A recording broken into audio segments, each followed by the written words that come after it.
Hey metalheads, you like tattoos? Of course you do. If you're in the Louisville, Kentucky area, come on over the bridge to Clarksville, Indiana, and get you some ink done at Ageless Art. If ink isn't your thing, they have a piercing studio as well. Visit agelessartclarksville.com to see some frequently asked questions, meet the staff. The shop is open Monday through Thursday, 12 to 8 p.m., Saturdays, 12 to 10 p.m., and Sundays, 12 to 6 p.m., all appointment-only spots. You can set up your appointments by phone at 812-283-1793 or email agelessarttatoosandpiercing@gmail.com and someone will get you set up for your first or your next tattoo or piercing.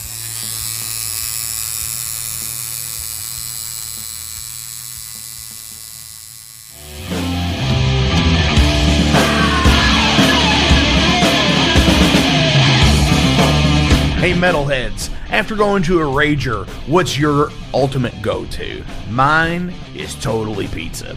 So when Overload is playing, or I'm promoting the Metal Forge live showcases, or the big goddamn metal show, I go to Pizza DoNisi.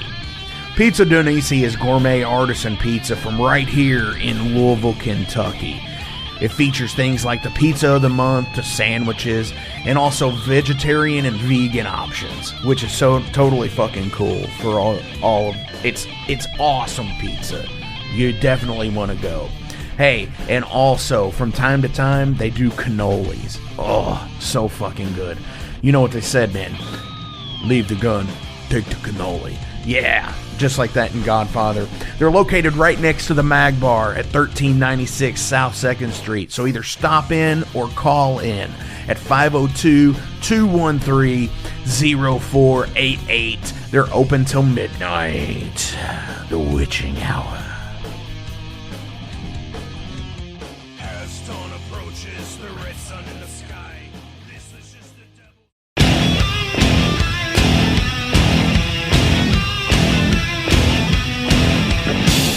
Hey metalheads, you all hear me talk about Mag Bar all the time. It is the home to the Metal Forge live showcases and is an integral stop in the ultimate underground metal tour schedule. They obviously feature live music, but the Mag Bar also has daily specials like Pint and Slice Night on Tuesdays with Pizza DoNisi. But they also do Bring Your Own Vinyl on Thursdays with DJ Kent Jackson, and Finer Things Sundays. Located right next to Pizza DoNisi at 1398 South 2nd Street, open 3 p.m. to 4 a.m. 7 days a week. Get your asses out to the Mag Bar. Rock out.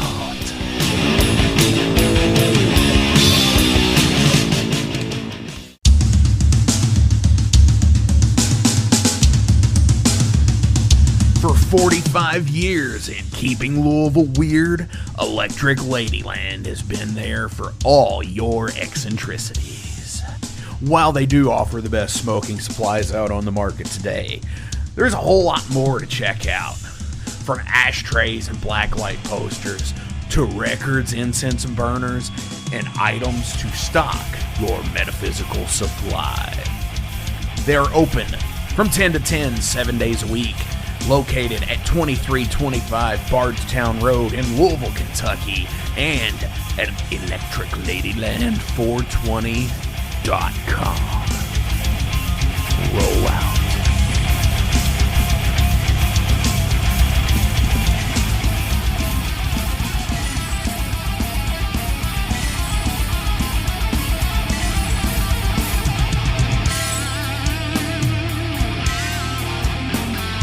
Thank you for tuning into the Metal Forge. I am Mark Jackson and I am your host. The premise of the show is pretty simple. Awesome interviews and awesome music. If you want to contact me, hit me up at metalforgeradio@gmail.com or visit the website metalforgeradio.com. And now, let's get this show on the road. What's going on, metalheads? Thank you all for tuning in to this week's episode of the Metal Forge. Yeah. Holy shit, what an awesome week it has been. Another week I feel like the road crew sometimes, like another town, another place, and, like another show, another face, Fuck, man.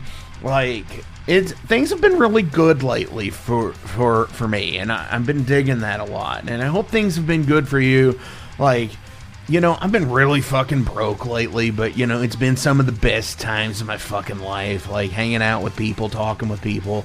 Just, like, I had this conversation the other day with Scott from Eulogy and Blood, and we were on the phone for like a fucking hour, just bullshitting, and and it was cool. We were talking about times of old, and like fucking, it's like, hey, do you remember this guy and these bands, and it was totally fun stuff, and I just dig it, man. Like, I always have wanted to put together a Louisville archive of like Louisville metal from like the 80s, the 90s, the 2000s, and now, just like all of it. I've wanted to do like this whole big thing, and I do have a lot of stuff.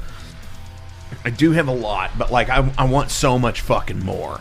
Louisville rock, Louisville metal from like back in the day. I want to hear the things that, that my friends' bands and shit like that, that I didn't get a chance to before, I was actually in the scene kind of thing.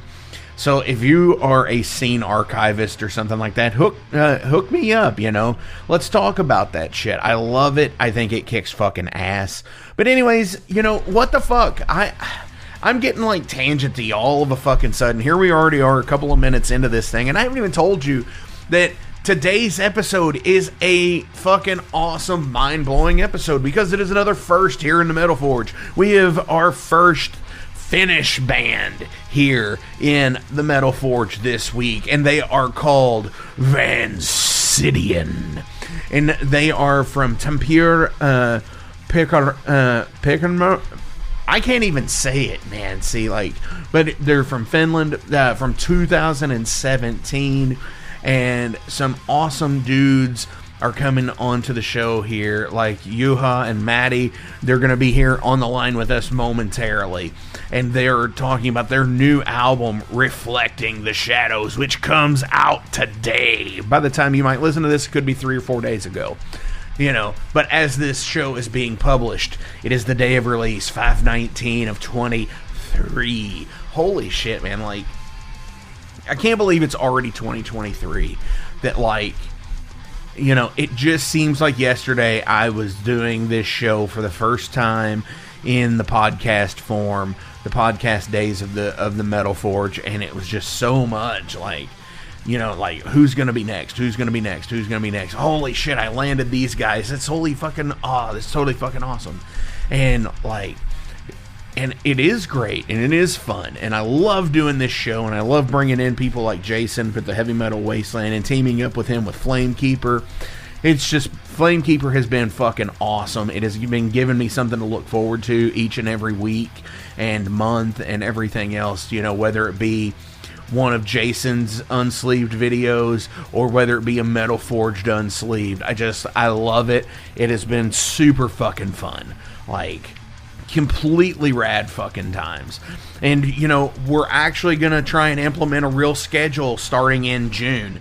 So, the new, like, Flamekeeper release schedule will be the first Tuesday of every month will be a new episode of The Ale Horn with Jason Gardner.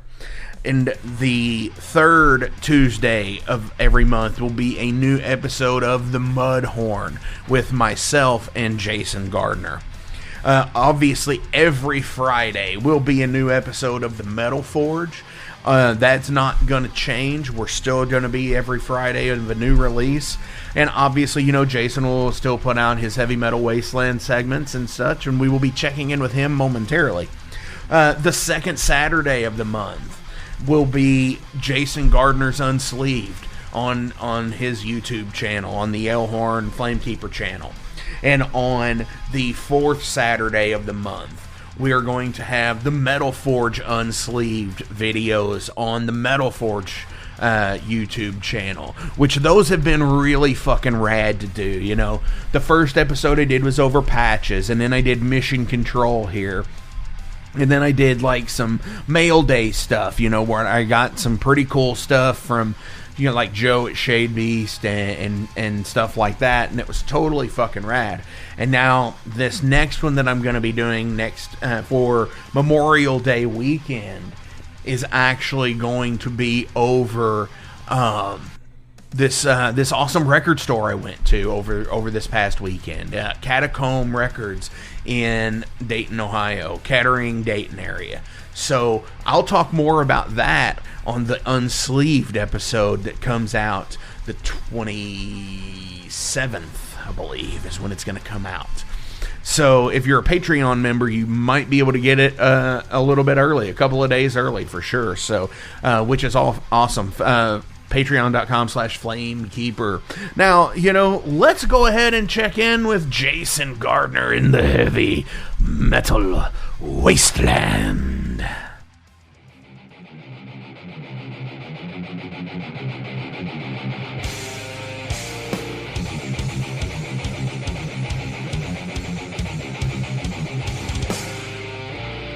Welcome back to the Wasteland.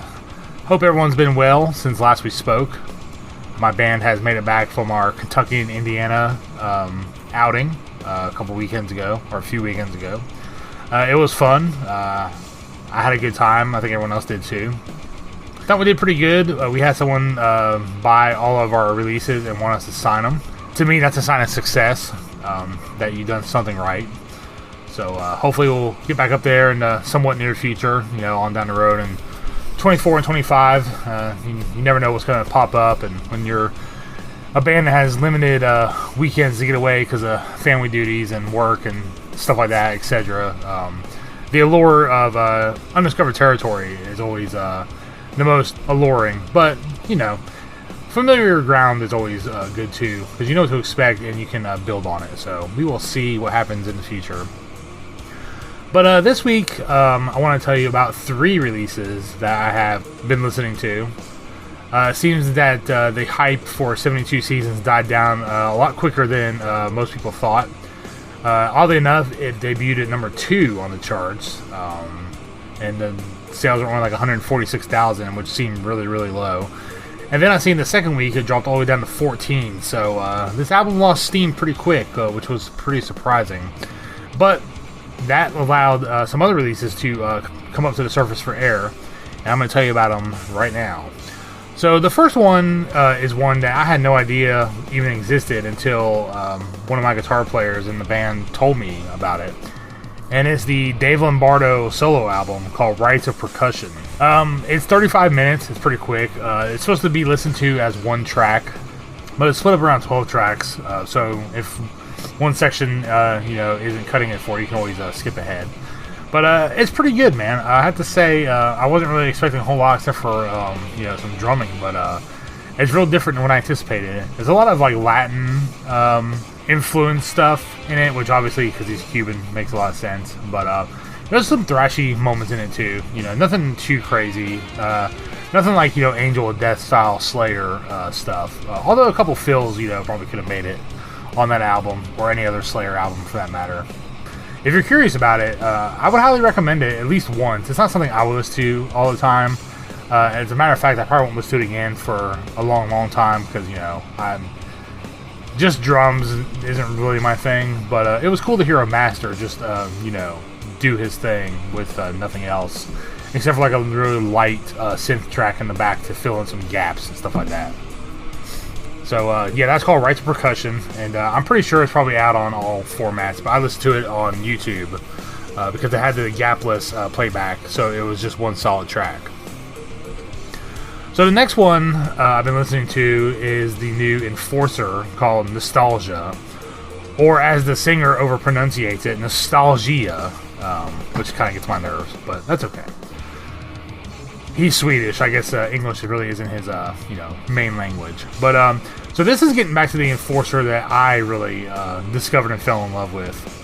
The last album really didn't do it for me. There were some good songs. I appreciated it for what it was, but it wasn't the Enforcer that did the From Beyond album, which is my favorite album of theirs. And this is more in line with that, for sure. So, I was pleasantly surprised. This album rips pretty hard. Some of the vocals are, kind of iffy for me, but overall, I can't really complain. It's definitely a much better offering than the last album. It's always a good thing when you're a fan of a band and they put out something that you approve of, and I would recommend picking this one up if you've heard any of their other stuff. It's probably one of their better albums in their discography. So the last one I want to tell you guys about is the legendary new wave of British heavy metal band, Tigers of Pantang.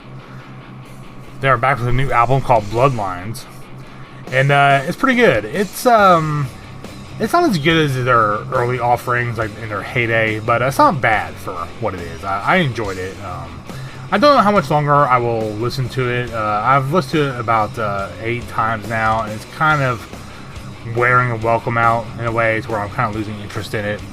So definitely worth a few listens for sure. I don't think I would buy this on vinyl or anything. I'm not that crazy about it, but if you're a fan of any of their other albums, I mean, I would say definitely listen to it. I mean, it's not terrible. It's just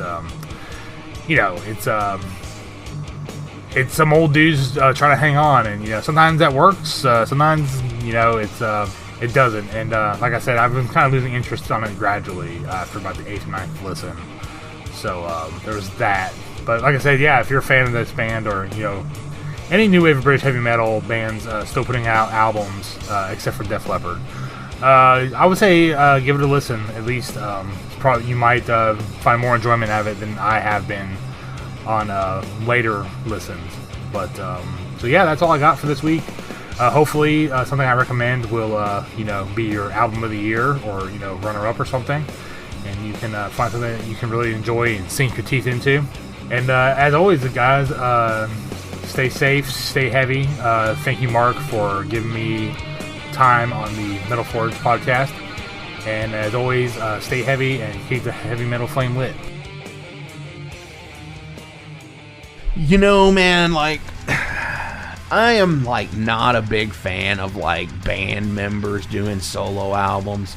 I mean, obviously it worked for people like the members of Kiss when they did theirs because they were still in Kiss, but you know what I'm saying? It was like I dedicate these to you guys, kind of stuff, and it's cool, don't get me wrong, but I'm just the only one as of recent years that I've really been interested in was the Record Store Day release of Portals by Kirk Hammett, because I really think it's really well written, and for composition wise, and it's if you're a Kirk fan, it's just a classic Kirk jam, and I like it, but for the most part, I mean, I don't dig a lot of just solo stuff from people anymore.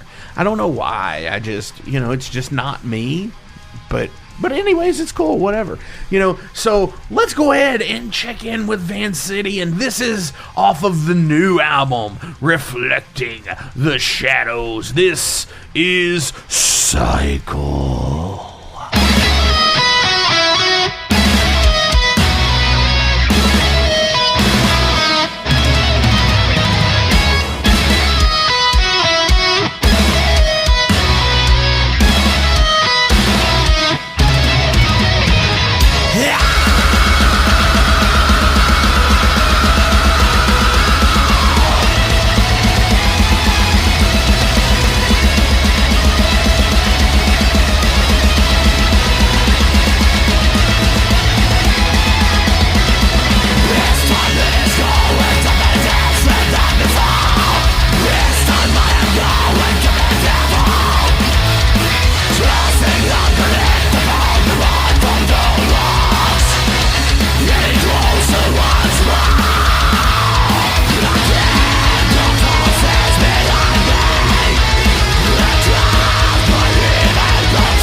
right, metalheads. May is like a month of firsts for the Metal Forge here. Not only have we had, we're going to have our first Russian band on the Metal Forge this month, but it's also a thing of V's this month, because this week we have Vansidian from Finland on the Metal Forge. And today is a super special day because today is the release date of their new album, Reflecting the Shadows. Dudes, what's going on? All right, yeah, hello, guys. Actually, today is not the day we're releasing. Yeah, but by the time this drops, it will be, right? Oh, yeah, correct. Yeah, we talk into the... Everybody knows we talk into the future here in the Metal Forge, because, everything is just so bright, it's just like we have to record episodes these days, because so many bands out there that kick ass and are just like ready to go, and it's just like I'll have to fit it in, man. Come on. Yeah. Understandable. So, my mistake from the start. So before we get too crazy and started here, who do I have with me? Well, you have. I can start. Yeah. You have Juha here. I'm the lead vocalist of Vansidian, and I write all the lyrics to the songs as well. And I'm Matti. I'm the lead guitarist, and I compose all the music, at least at the moment, for the band. Yes. Okay. Hell yeah. Awesome. So we have Matti and Juha. How are you all doing today, man? Well, doing good, actually. It's free day for me. Of course, some band related stuff happening as always. But other than that, taking it easy. It has been a nice weather in Finland, believe it or not. Oh yeah. Sun has been shining, so I was outside and actually went for a little jog there, and so it was really good. Some exercise to be done as well, so not just sitting in front of the computer all the time. Definitely. Yeah, see, I'm just around Louisville, Kentucky, and on the day that we're recording this, it's been raining all day. So, and I always like thunderstorms and stuff because I can sleep like crazy in them. But yeah, I mean, it's nice to get a change, because, usually here, we barely get a springtime at all. It usually goes from winter straight into summer, where it's like 95 degrees Fahrenheit or more. And it's like, oh, and it's so humid here all the time. So yeah, no, thank you. I need to find somewhere else. But after 40 years, I'm kind of here, I think. Understandable.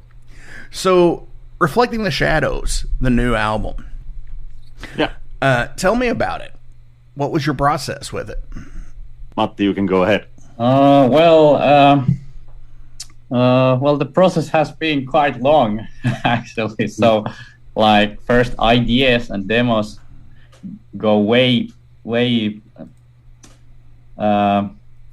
the start, actually, when I started playing guitar. So, some things have already been in my head like 15 years ago. So it's nice to finally get some of those ideas and things out. But when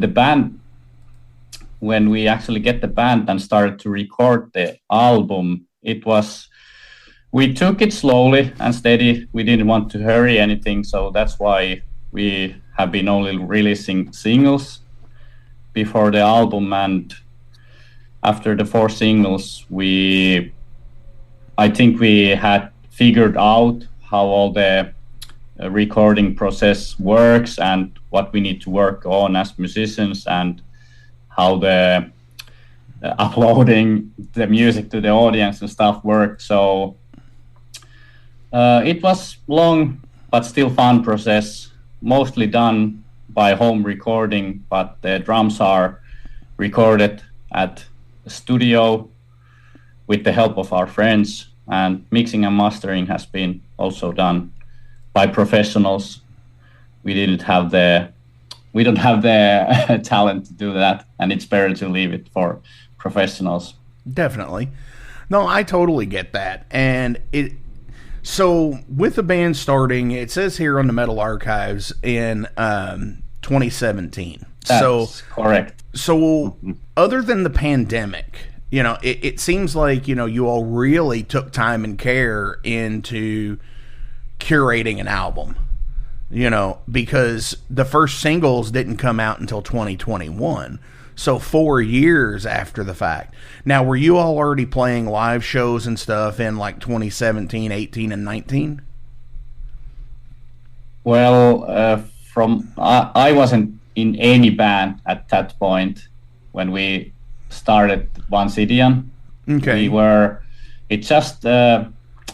It was a moment, a quickly moment in a party, actually. We just spoke with our bass player, Yuri, that it would be nice to be in a band. And from a joke, we had first rehearsal next weekend.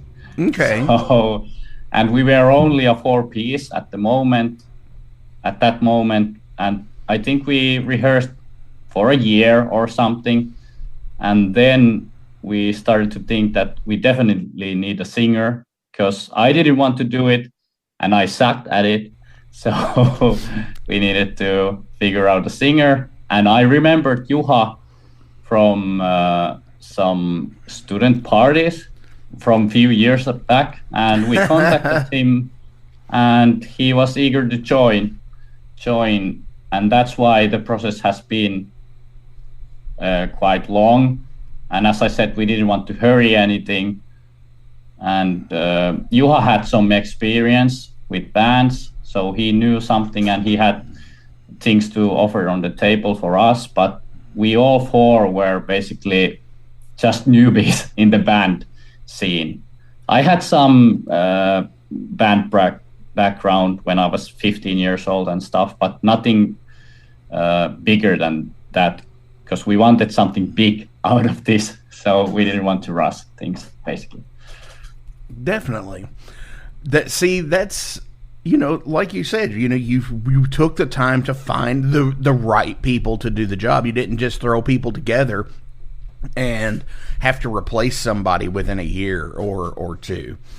And then, of course, I'm sure the pandemic really slowed things down a lot more, because then you're with being on lockdown that, you couldn't really get together to practice or anything like that. So I guess you're doing like what everybody did then. And I say it like it's such a long time ago, but it really does feel like a long time ago at this point, that where you just, send each other digital tracks and stuff and say, what do you think of this, or do you think you can put lyrics on it? Is that what you all kind of had done? Well, it was like that also before the pandemic also. Oh, okay. But the pandemic affected more on the shows. Like we really wanted to start to play more shows, and then the pandemic happened, so that's affected more on the shows. But the album process had already started basically before the pandemic. All the songs were demoed and most of the lyrics were done, so then we decided to focus more on the album. Okay. Yeah, we just needed to learn the songs, how to play it. Right, which is kind of how it works, So Yeah. with the singles that have come out in 2021 and 2022, have you remixed and remastered those to the rest of the album? So people are not getting the same thing when the album comes out? Yes, we have done that, and we have actually recorded some new vocals there as well. So there are some couple of new things going on, even the old songs. Nice. So it's not only mixing and mastering, but of course that has been done as well. But there are some new vocal lines on the choruses and stuff like that. So it's going to be great. Definitely. See, I think that's for me as an artist, as a musician myself, I think that is the only acceptable time that you can ever release a song twice. Yeah, Like that if is you true. actually take it and it's like a first pass or a demo version and it's labeled as such, it's like, and then when the actual album comes out, you know, the polishing is there or whatever you need to do to it is different. So you're not just like selling the exact same song a second time. You know, that's not like a greatest hit. Yeah, that is true. It's not a compilation album. We have still some new tricks in the old songs as well. So definitely, it has been really nice to hear those now mixed and mastered again. How they work even better now. Right. That's what I was going to bring up. Is it seems like it would be such a better thing to, you know, when you change certain lyrics. Like, and I do that live now. So for me, I cannot obsess over changing a song. You know, like if I'm going to reissue an album of ours, that say, man, it would really be nice to say that word here instead of this word. But I won't go back and re-record it either. I'll just do it in the live version. Yeah. So I totally get what you're saying. Is to hear the idea of what you heard when the song originally was in your head when you first wrote it, to make it to that point. It's kind of like all the edits in Star. No, I'm kidding. All the edits in Star Wars that everybody hates. Yeah, that's a good reference. Right. It's the. We are huge Star Wars fans with Matti, so. Oh, you are? Nice. Yeah, So that would be great. You all would love Jason from the Heavy Metal Wasteland segments here on the Metal Forge.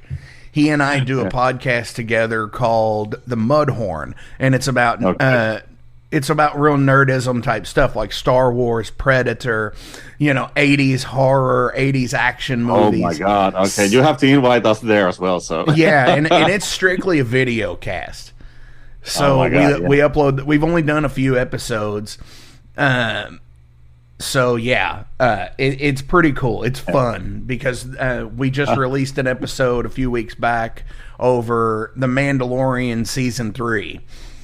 And we have a music guest on there who is also a huge Star Wars fan. So I will definitely send you all the link to it.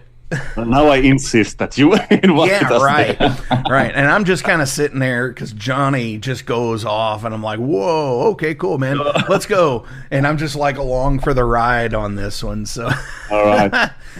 So I also want to talk about some cool stuff really fast because I love artwork for albums. I think it is such an amazing thing that, you know, you don't just have a plain white or black sleeve that, you know, we as artists say, all right, this artwork looks really cool and I think it would go great with my music. So looking at the single covers from Stormweaver, Code of Shame, Suppressed with Light, The Hunt, you know, The Cycle, and then to the actual album. Yeah. And it's totally rad. And do you all outsource this or does somebody in the band do it? Juha did all the single artwork, so he should get all the credits for that. Really? Yeah. I'm a graphic designer by trade, so that eliminates a big thing. That eliminates a big expenditure, I'm sure. Yes. Unless you charge the band for it. Helps a lot that we don't have to, you know, buy that much outside sources. But the album cover is made by artist Samuel Santos. Okay. So if you can see, you have the Reflecting the Shadows album art that has been created by Samuel. So, and I have So that's totally awesome, and it harkens back to the World of Warcraft meets Conan the Barbarian and Masters of the Universe and all of that stuff, which I absolutely I love. I mean, I have an Orko tattoo, I have an Evil N tattoo, and so I'm totally in the know with it. I love it, but like I love it's super detailed, so it leads me to believe that it's not an actual painting of it, but it's a digital painting. Yeah, I think it's so. a digital painting, right? Yeah. Which is still though is like wow, and then it looks like during this whole time too, you updated the logo, from the Cycle single to the actual album.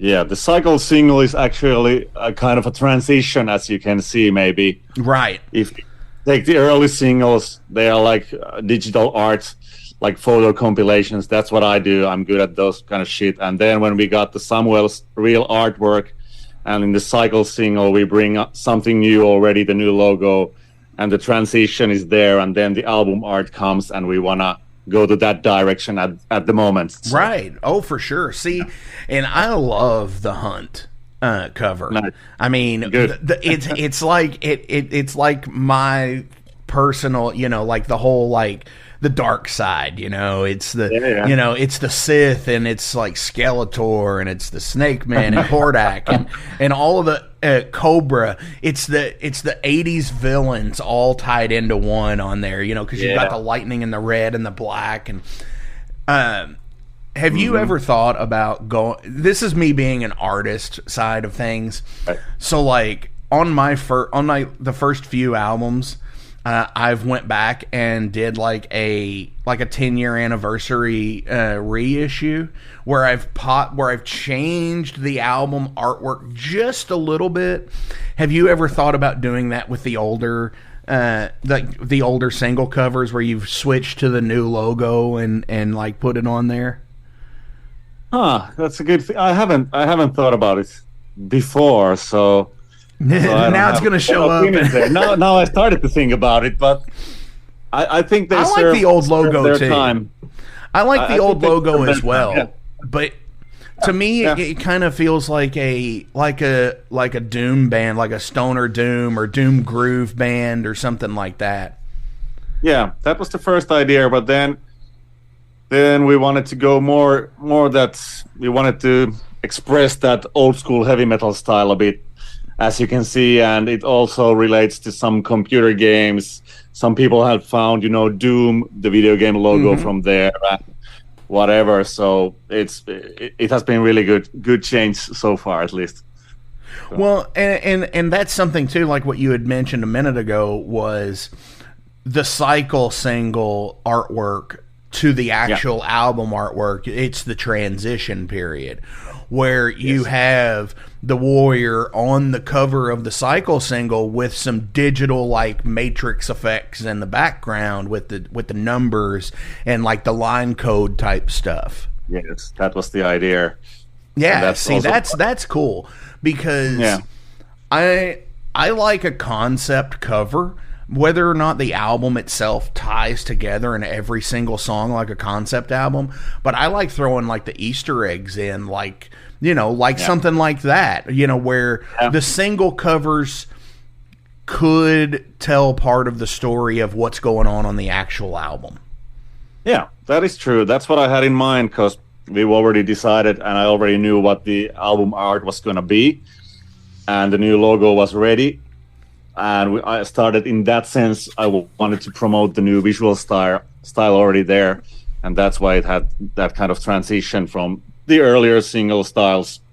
So it has the digital background, but it has the drawn hero character there already, hearing out that. So it's hinting giving some clues about the album art as well already. So definitely.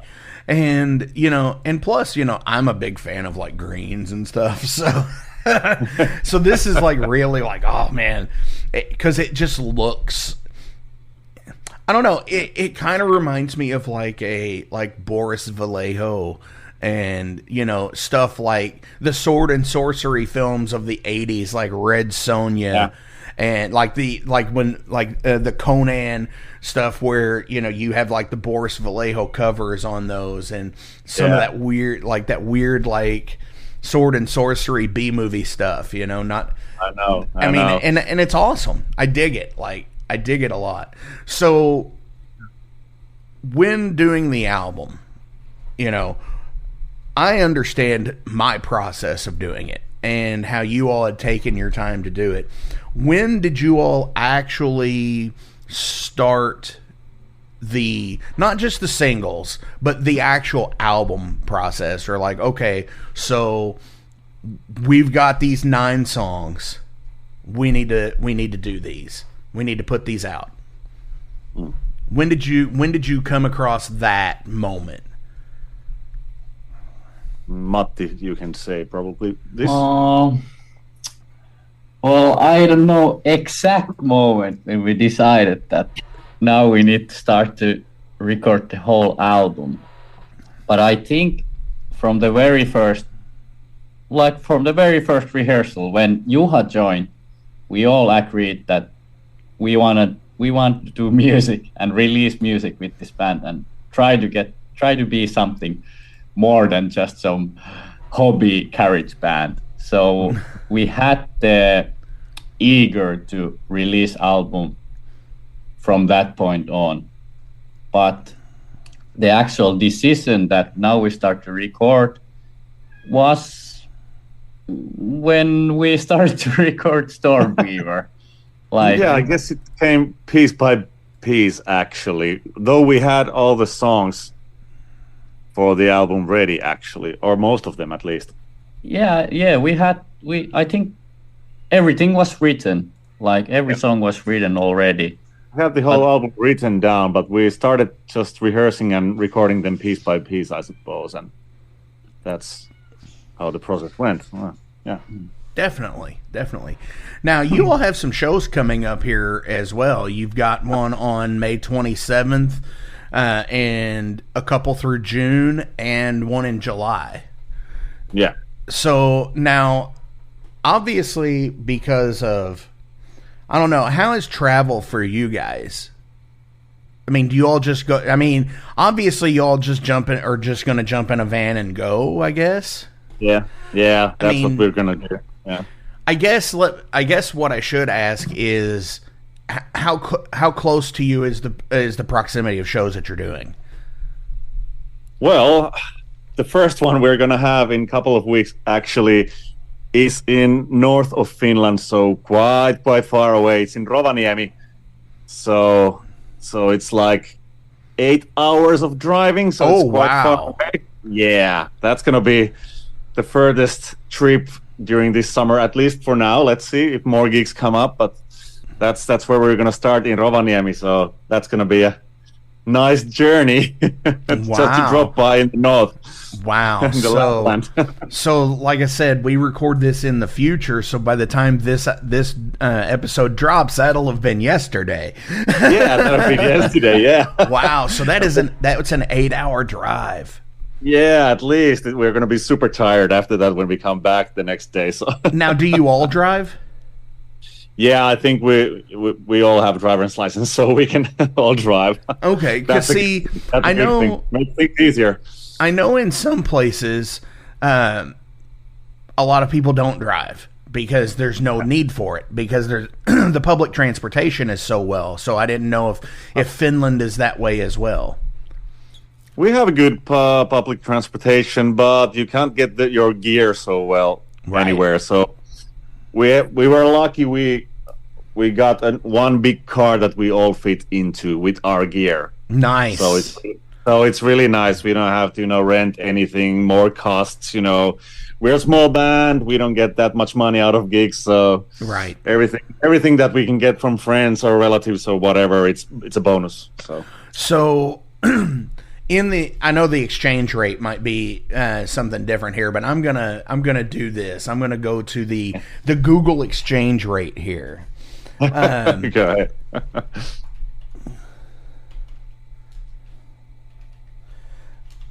I guess nowadays dollar is the same as euro. quite the same? It's pretty close. So Yeah. So you're on the Euro system, and it's $1.12. So All right. Because we still have vastly different economies, though, like gallons versus liters of gas and things like that. About what is the going rate for an independent band show there? Oh, you mean how much we get paid, or? Yeah, just like a roundabout. Is it like 100 euros? Is it 500 euros? I mean, It totally depends. Usually, it is actually that kind of. It's depending on how many tickets do we sell. Okay, so that's So you do a door split. Have basic salary that you get a couple of €100 or something, but sometimes like in Rovaniemi, we were lucky, and that's why we were going there, because we got fixed salary there, so it's really good. We get our gas money back, so that's why we were able to go there. Definitely. Otherwise, it would cost us shitloads of money to go there. Definitely, So yes. we wouldn't go even there if we didn't know that we get some money out of it. So right. So that's that's a one-off show. So you're not doing splitting the drive to do a show the night before and the night after. We were trying to get another show in northern of Finland, but no, it didn't happen. So it's just one show and then back. So okay. So I mean that's cool, because you pretty much do the same thing of what we do over here in America. You've got a door split pretty much. It's like and what is it, 5 to 10 euros for people to get in, or yeah, something like that. Yeah. And see, it's $5-10 for the same for local shows, and everybody knows how much I hate saying the word local on the show. So, so I did it there, everybody. I did it. There you go. But yeah, definitely. So, I mean, the exchange rate, it's definitely interesting now, because it used to be worse. It was like $1.60. American dollars for like the euro or the pound or whatever, and now it's like so close, but still, just because they're close in the exchange rate does not at all mean the cost recoup methods would ever be the same, because there's still so much things that each band would have to do, whether if you came to America or our American friend bands like High Spirits and Savage Master and Midnight, and those bands do when they go to Europe and play, have to do the same stuff. You're just taking a guitar for the most part. That is true. Yeah. Because you're taking your guitar because none of the plugins work the same. Now, is that a thing in the other the other European countries that you've been to? You all have the same kind of power supplies? Like the same plugins on everything? Yeah, that's a good thing. We have most of the Europe has the same plugins and same kind of stuff, so it's easier that way. So I've never been to Asia or Japan, so I wonder if theirs is the same way. Because if theirs is the same way as yours, we're just the bastards. No, I guess Japan has different plugs as well. Of course they do. I think so, and Britain as well. Great Britain has different stuff as well, but they are out of the EU, so yeah, right.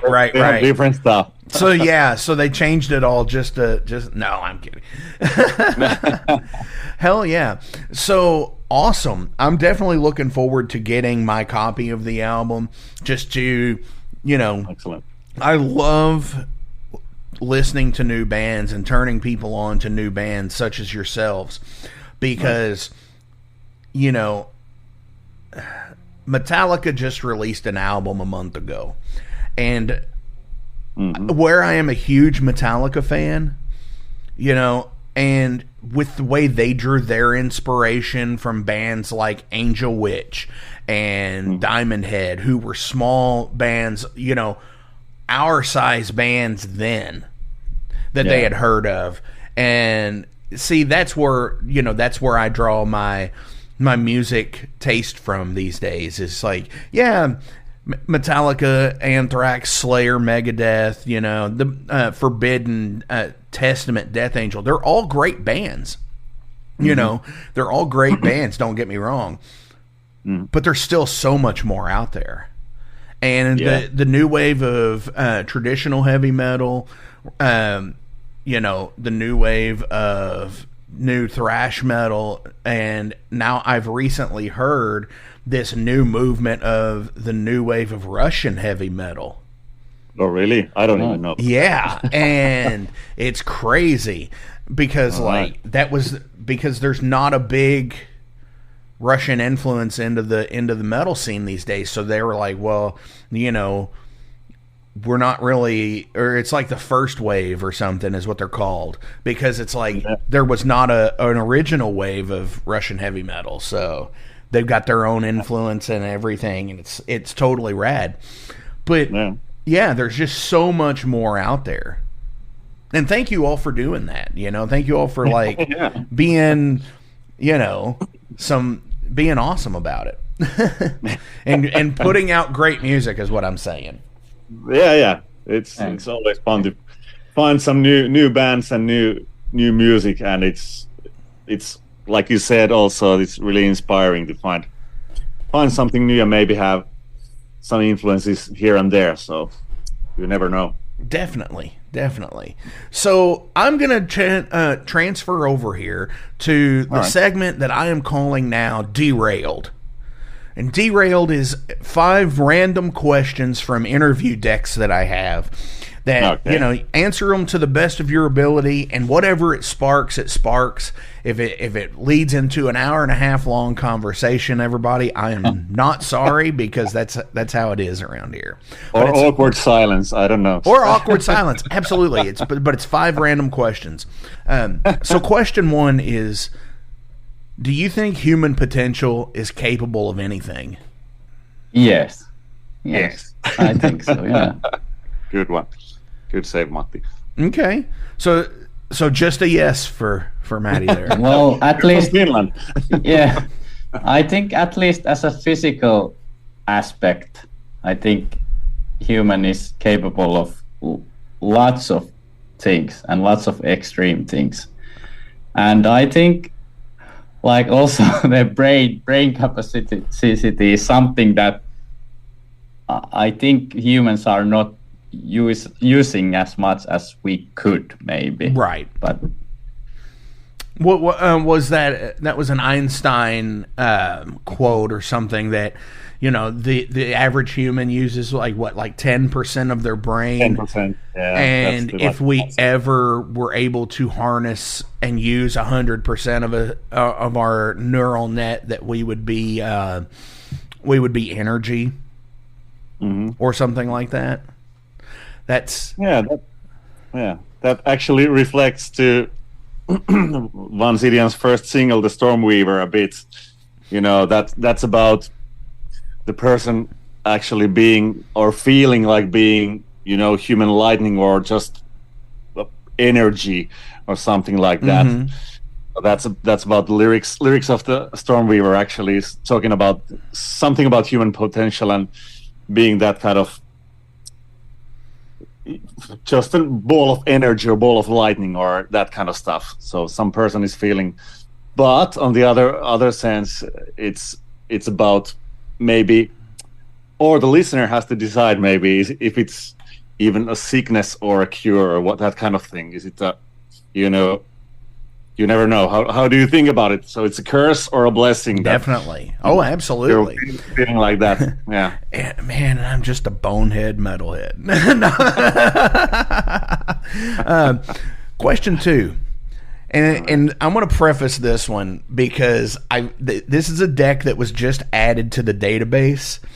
And I'm like, do I really want to ask any of those questions?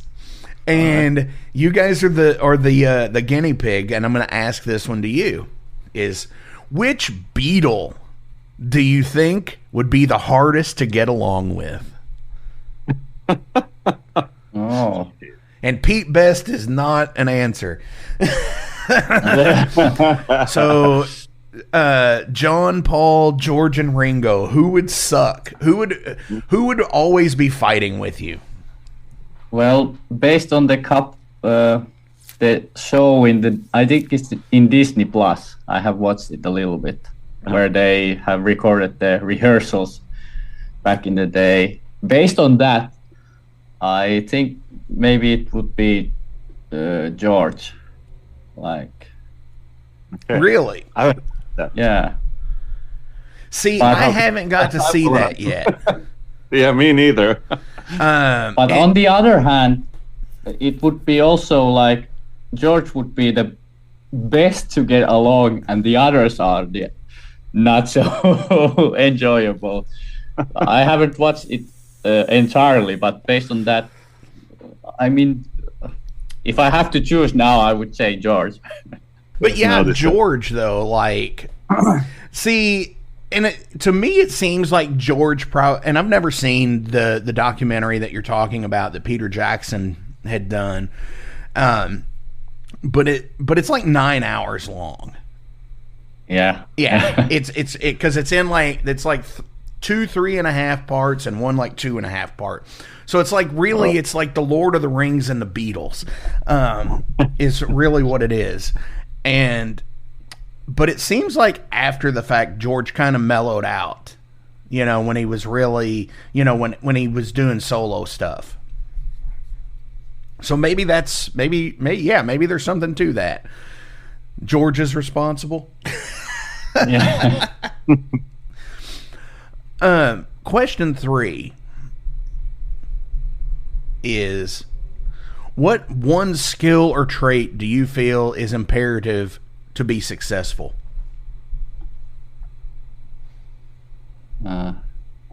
Being humble. Sorry. I said being humble is one, I guess, at least. Okay, yeah, I agree with that, because we can all look at like TV these days and see absolute jackasses who are super fucking rich and everything, but they're not liked by a lot of people. That is true. Yeah. That is true, yeah. So, good answer, Matti. Humble. It's good. Like the skills can get you, I guess, as far as you can imagine, but if you are asshole, no one wants to hang out with you or see you anywhere. So yeah, that is true. Definitely. What about you, Juha? Yeah, I was thinking, hard to say just one thing, but of course, hardworking. That's one thing, because we are a small band, still underground band, so we have to do everything in our power to get our music heard by as many people as possible. So it's up to us as well if we wanna get somewhere from that garage, So yeah, it's all part of the hustle, right? Yeah. And sharing everything, sleeping 2 or 3 hours a night because you're up sharing stuff and remixing stuff. Yeah, it is hard work, and it is being humble. Yeah. Nowadays, the social media, you have to be in there as well. Oh yeah. So not many people like it, but yeah, I remember like hard work and contacting persons and bands to go gigs with, and gig places and bars and venues, and shitloads of work. For sure. Yes, absolutely. Yeah. So that was the third question. Fourth question is, do you believe that large-scale conspiracies are even possible, or is it too unlikely that everyone involved would be able to keep the secret? Oh, that's a good one. As a huge X-Files fan, I love the conspiracy theories, but maybe I've grown a bit out of it nowadays. So I maybe I have to say now that I don't believe that it could be kept secret nowadays, at least. Right. Maybe in the old days before internet, it was possible to hide something. But of course, the truth is really, really hard to be found because now there are so much of the information. So right now there's so but much. It's somewhere there. I believe that it's out there. It is out there. The truth is out there. But not only is there so much information, especially with the way the internet has like blown up over the last 20 years, there is so much disinformation also. That is true. That's one of my things of why I really hate social media. I'm only on it because I have to promote my band and the Metal Forge. Same thing. And like, because I dated this girl, and she did not have a Facebook page, did not want to be mentioned on Facebook, didn't want pictures on there, and I was like, you know what? I'm gonna do this. I'm gonna go away from Facebook, and I was away for like 6 years. Even like a couple of years after our relationship had ended, I still wasn't on Facebook. And then like when I got back on, it was so crazy because like there was so much that was different in like the music scene here, and people that you knew beforehand. It's just like 6 years that like it's like, holy crap, that person passed away. Or it's quite a long time. Yeah, but my biggest complaint with it at this point is like people view it as a news source. It's like, well, I saw on Facebook. It's like, that's your problem. I mean, and the media is biased, but like, I don't know, Yeah, it's hard to sometimes trust even the media. Yeah. Oh, absolutely. Yeah. So, out of conspiracy theories, what was your favorite one to research? Oh, well, of course, like I mentioned, X-Files. So, I love the UFO stuff. Right. I love them. Yeah. Yeah. When I was younger, I was looking everything I could find from UFOs when X-Files hit in the 90s.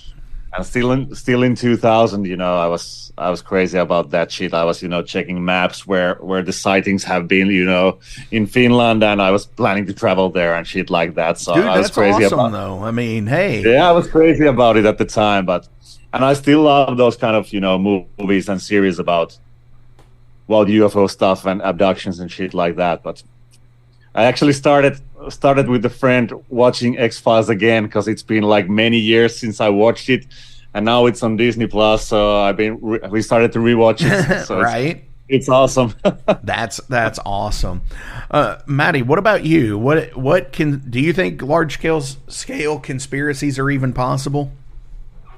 I truly believe that they have been in the past, at least. Right. But maybe less nowadays because there's so much information that you can search and check up things, are they true or not. But also there's the false information also. Right. And about the conspiracy theories, I have tried myself, like when I was younger, I really was fascinated about the that you play records backwards and you can hear satanic messages or different messages. Right. I dig into that a little bit, but actually it got me a bit scared that what I might hear from this, or is this really true? True that there are some messages, so I stopped doing that so I don't mess up my mind. And the other was actually about the Beatles, that is Paul McCartney dead or not? Yeah. And that also got me a bit like chills in me, and I was like, oh no, I can't dig into this even anymore. Yeah, I have a guy that at my day job that I work with, and he was a like a product of the 60s kids, like where he was just, like he grew up his teenage years and early 20s in the 60s. So and it's so cool because like I am such a fan of like music from all around that time period as well. The Doors, the Beatles, the Stones, Jimi Hendrix, Janis Joplin, all of those bands, CCR. And like, he'll come up and he'll be like, I actually saw the Doors back in 1967 at the Kentucky State Fairgrounds. I'm like, what? Come on. Nice. Yeah. And we talked about the other day about he's like, you know what the walrus is, right? and telling me, I was like, yeah, it's got to do with, what they call a dead body or something, right? And he's like, yeah. And then he's like, that's the reason why it's like, I am the walrus. Paul's dead. And it's like, oh, Jesus, here we go.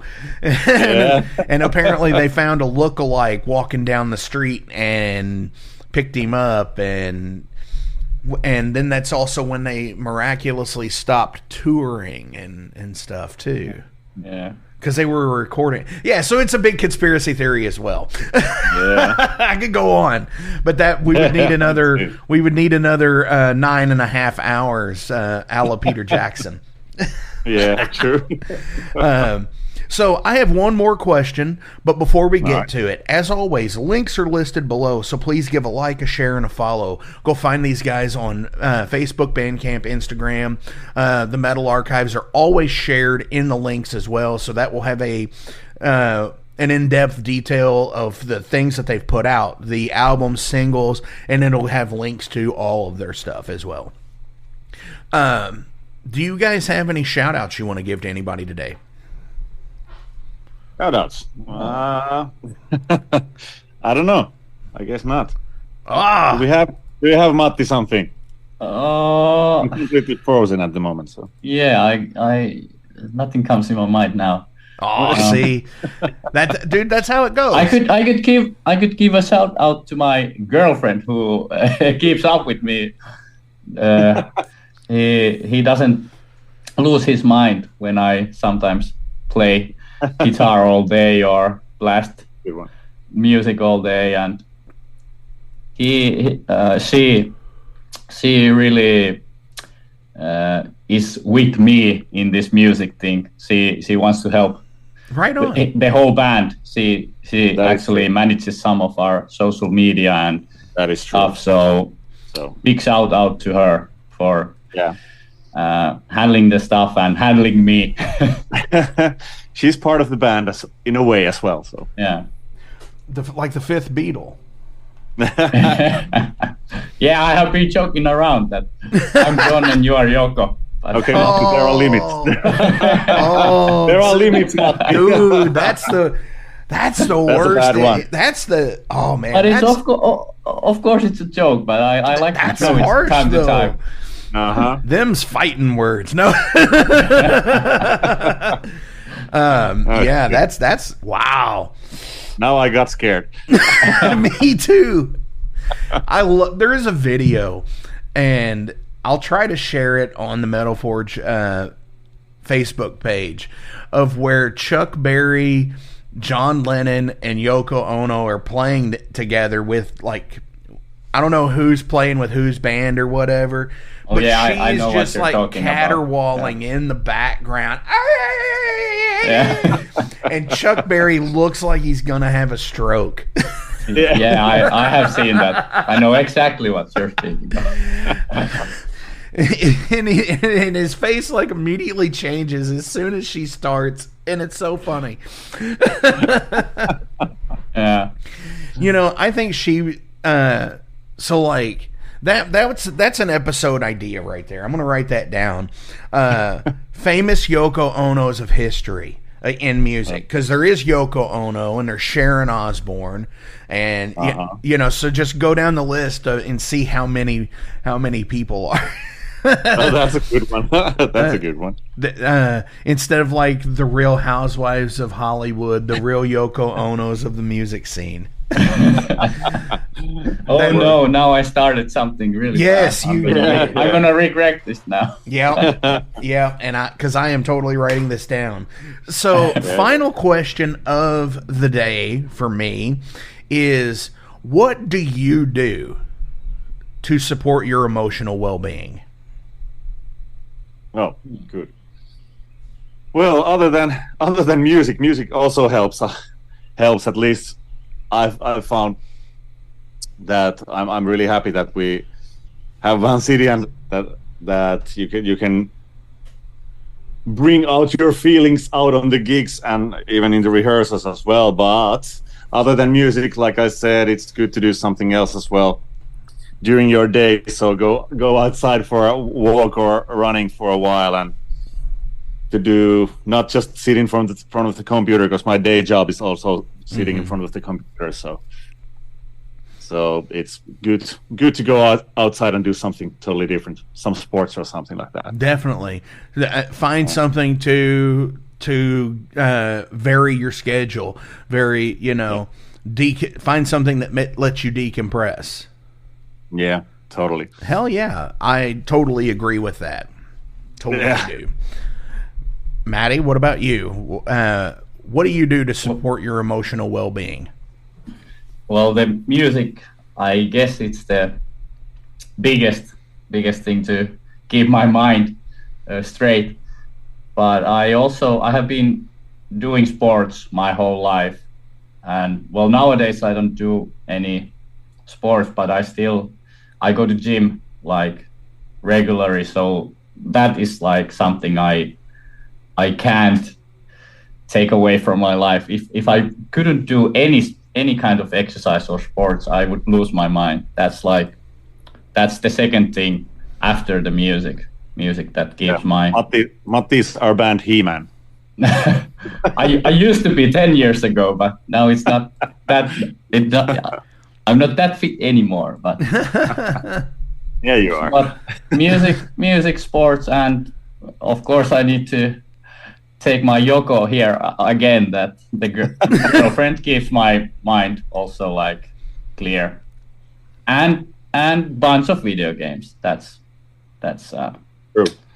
Right on. That's something that has been from childhood with me, and even when I'm 70, I will still play video games no matter what. Okay. Same here. That is right. True.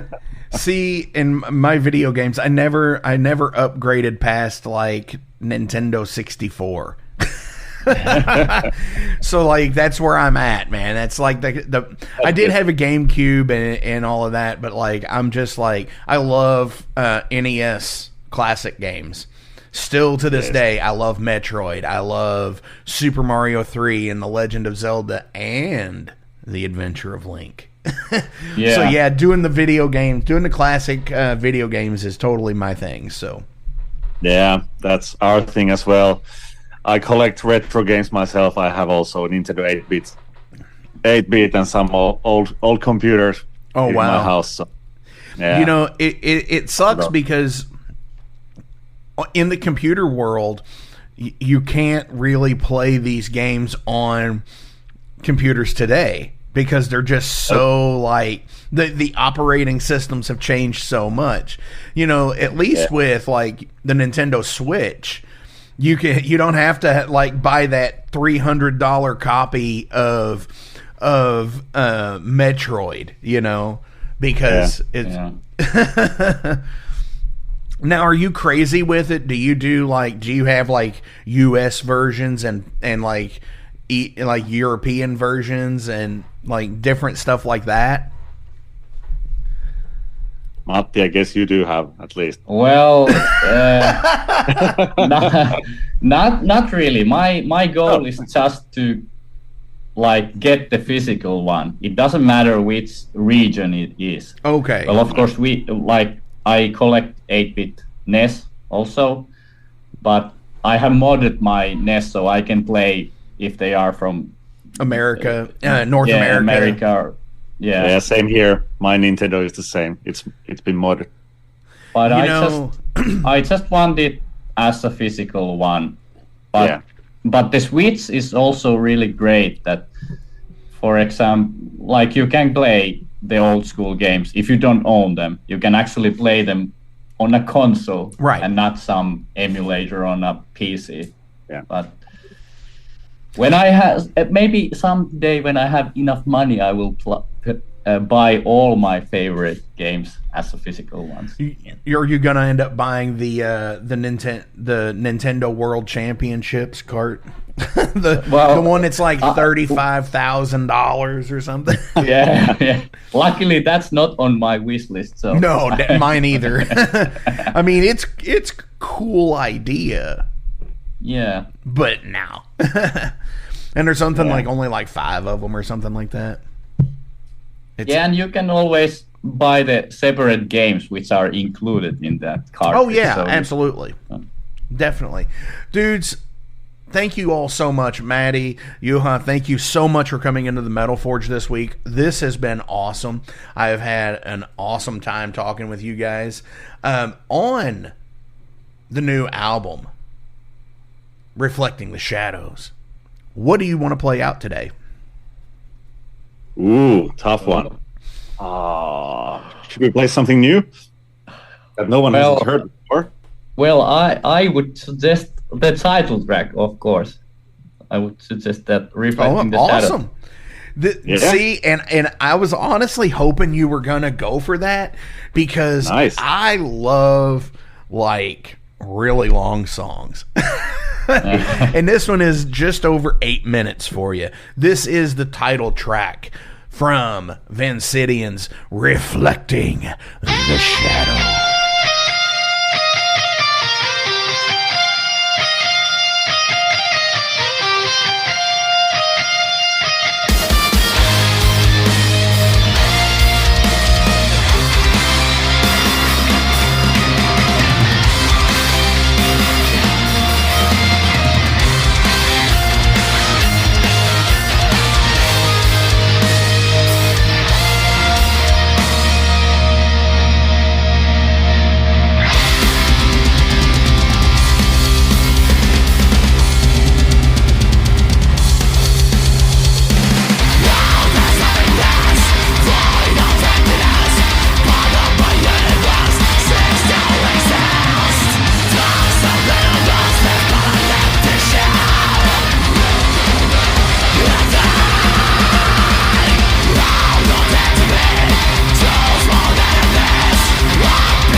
In 2017, one man's vision and passion for all things metal started out as a record store in his house.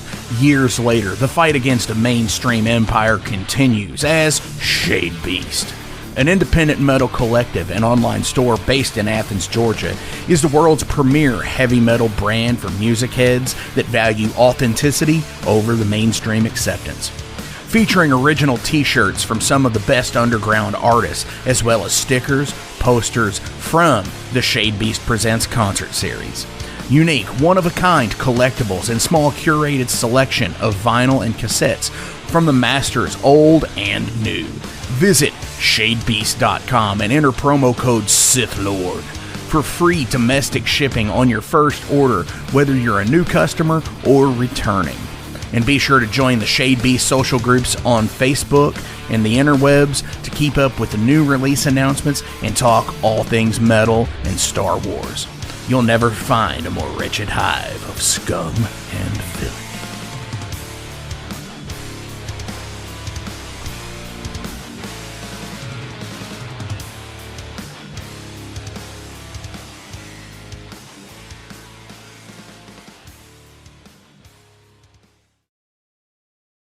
Welcome to the night. You think you know Night Demon?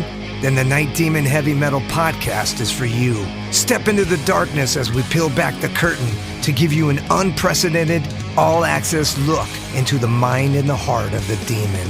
We're talking band history, song analysis, studio anecdotes, stories from the road. It's everything a diehard Night Demon fan could want and more.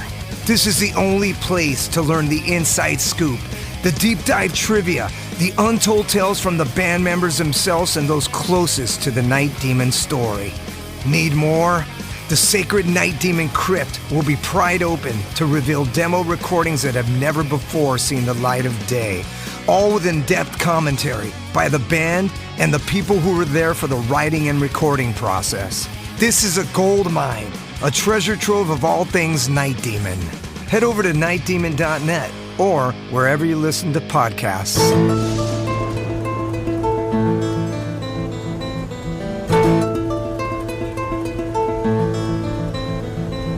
Since 2013, there has been a calling from the underground, from the graves of all those unholy, and they decided to make a zine to talk about all of this. Soul Grinder Zine! An independent metal zine to keep you informed on all things metal and horror from the underground. Available in both print and digital formats, they're bringing you the best interviews and reviews out there today.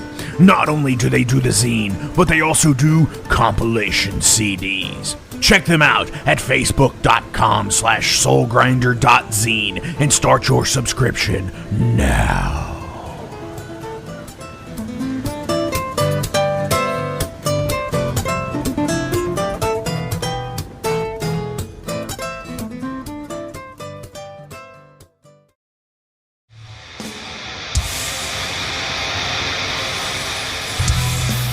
Hey everybody, let me tell you about the new sponsor to the Metal Forge, Unchained Tapes.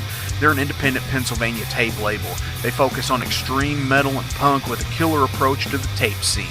Visit their web store at unchainedtapes.bigcartel.com now to get your fill of tapes. And for being a Metal Forge listener, enter the code METALFORGE10 at checkout to get a 10% discount on your total purchase. That's unchainedtapes.bigcartel.com.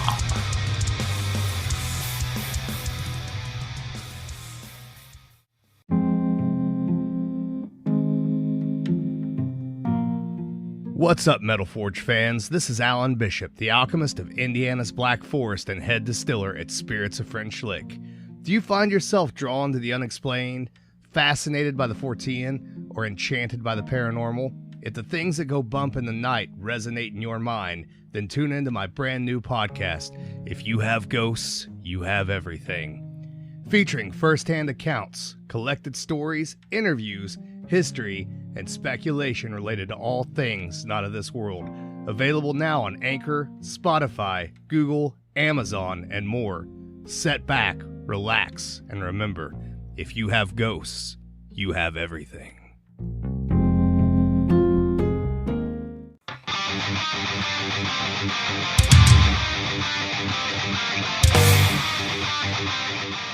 Hey, let me tell you guys about Mercenary Press.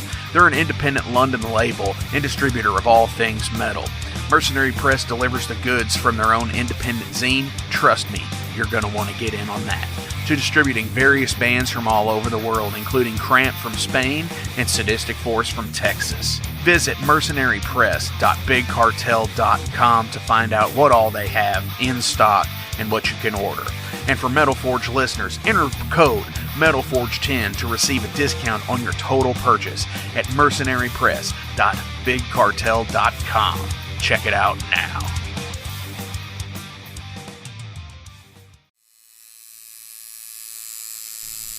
Hey Metalheads, it's with great pleasure I get to tell you guys about a new sponsor to the Metal Forge, Ageless Art, New Albany.